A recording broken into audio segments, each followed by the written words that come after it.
Praise the Lord. Praise the Lord. Ang pinakamataas na pagpupuri at pagpagluluwalhati ay tanging sa ating pinakamamahal na Panginoon. Dobling paggalang sa ating mga minamahal na mga magulang sa ating mahal na Panginoong Jesus at pag-alala at pagsariwa sa mga aral at puro ng ating minamahal at kinagalang na Pastor Evangelista Estrada Almeida at ang ating beloved Assistant Pastor Lina C. Almeida. Pagbati sa buong beloved Almeida families, beloved preachers, worker, beloved brethren, and visitors. Magandang hapon po sa inyong lahat. Nagpasalamat ako sa ating pinakamamahal na Panginoon sa gintong oras na ito na binigyan ako ng pagkakataon magpapasalamat sa kabutihan niya sa aming buhay. Ako po ay TV follower way back 1989 sa dako ng Butuan City. At the time din po na manalangin ating mahal na pastor na maglay-hands po ay ipatong ang mga kamay sa TV. Ako po ay sekreto pong nililihands ko po yung aking sarili at saka yung aking sarili na sabi ko doon sa pag naglay-hands ang mahal na pastor, sabi ko gusto ko makarating sa gawain na yan sa dako ng Manila. At hindi kalaunan po, nakarating po ako 1990. Dito po hinahanap ko po ang gawain na way back 1990, hinahanap ko po sa dako ng Amoranto. At the time din po ako ay bisita po sa gawain ng Amorante natin. Ay naka-observe po ako, nakita ko po yung mga himala.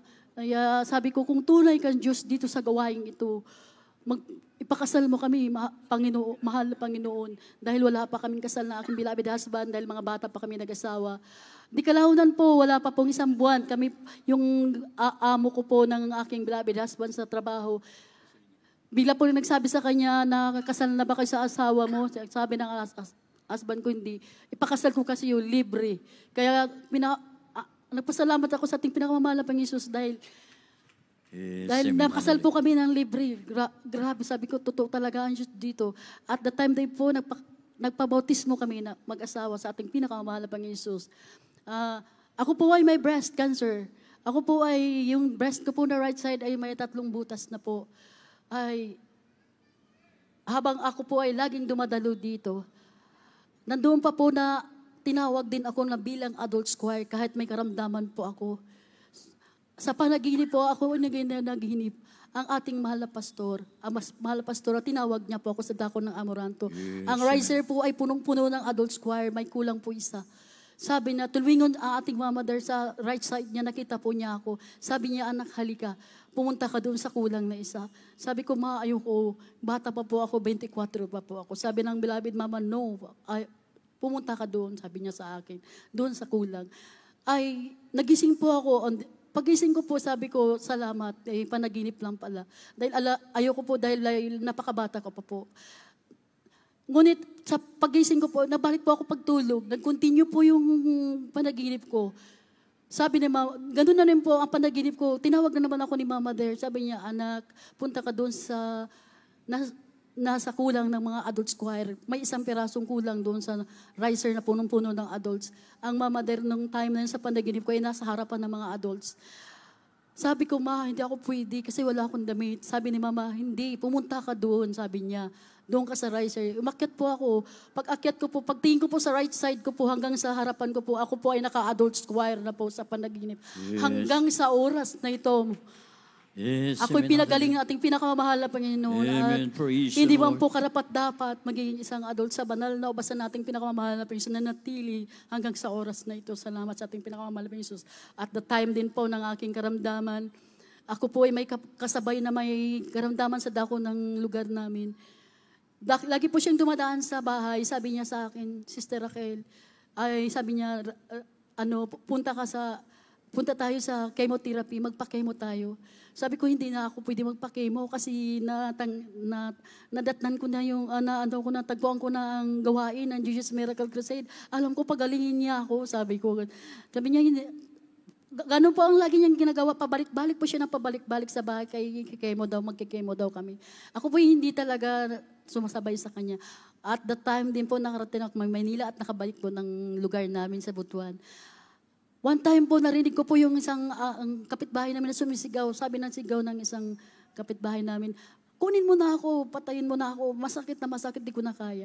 Tinanong ko, beloved mother-in-law ko, sino po yung sumigaw? Sabi niya, yan yung kasabay mo na may breast cancer. Bisitahin mo doon sa bahay nila, makikita mo ka ng kalagayan niya. Tapos pumunta ako, kinabagahan po doon, nakita ko po, ang kapitbahay po namin na talaga pong butas na po yung 2 breast niya.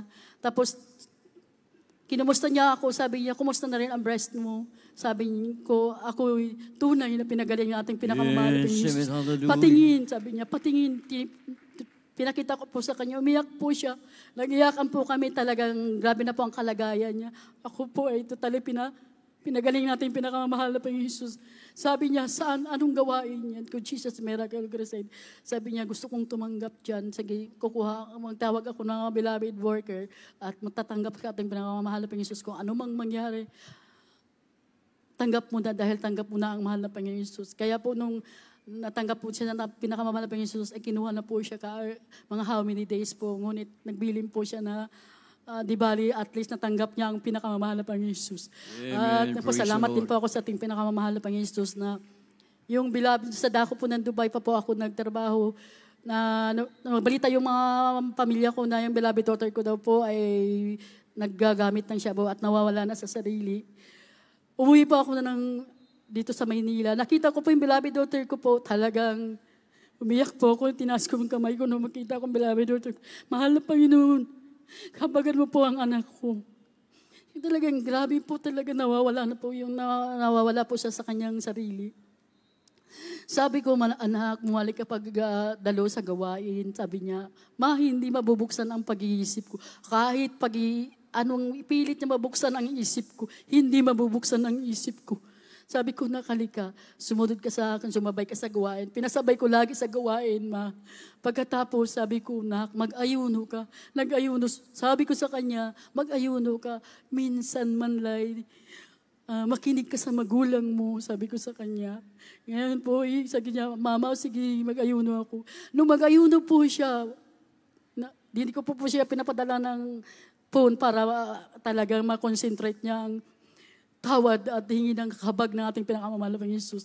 Nung mag-ayuno, pagkatapos po mag-ayuno, sabi niya, ma, hiningi ko sa mahal na Panginoon na magsiman ako, mag-siperer ako. Sabi ko, imposible na. Sabi ko, wala kang experience. Sabi ko, ma, i-comply natin lahat ng clearance. 1 month lang po ang clearance niya, provide ng ating pinakamamahal na Panginoon. Na-provide lahat ng clearance niya. Ngayon po, nag-apply po siya. Pag-apply po niya, lahat po ng agency sa Maynila, hindi po siya natanggap. Hindi po siya natanggap. Pagkatapos po, umuwi siya. Sabi niya, hindi ako natanggap. Na-hopeless na po ako. So, tunay ang gawain dito sa Jesus Miracle Crusade. Yes. Sabi ko sa kanya. Yung papel po niya, pinasa ko sa isang beloved worker natin sa main. Through messenger lang po. Kinaumagahan po, dumating po yung Zoom interview niya galing sa Miami, Florida. Nung mag-Zoom interview po sa kanya, nakapasa po siya how many hours lang po dumating ang job order niya galing sa Miami, Florida. Yes, praise the Lord po, halos po na pati sahod po niya, hindi ako makapaniwala kaya nagugulat po talaga. Sabi ko, mahal na Panginoon, grabe. Tunay ka talaga, pinagaling mo ang aking anak sa kanya. Yes, amen, hallelujah. Dating user po talaga. Ultimo po panggatas ng anak niya, ibibili niya ng shabu. Talagang grabe ang mahal na Panginoon dito. Hallelujah, there's Jesus. Talagang, napapasalamat ako sa ating mga ngayon po ay umiikot na po siya sa dako ng Amerika at Europe po. Asia. Kaya nagpasalamat ako sa ating pabalik-balik na po. Pasalamat sa ating pinakamamahal na Jesus. At pasalamat din po ako sa ating pinakamamahal na Jesus na alam mo po yung desire ng puso mo na magkakaroon ka ng sasakyan. Ngunit posible dahil nangungupahan lang po ako. Tapos, talagang wala pa pong pang-down. Sabi kong gano'n, imposible. Talagang desire ng puso lang namin. Ngunit ang mahal na Panginoon, alam niya ang puso mo.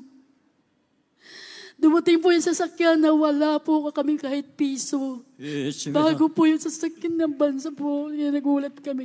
Bigla na lang po iniwan sabay sa inyo na yan. Pati yung pang down payment, iba po ang nagpo-provide po.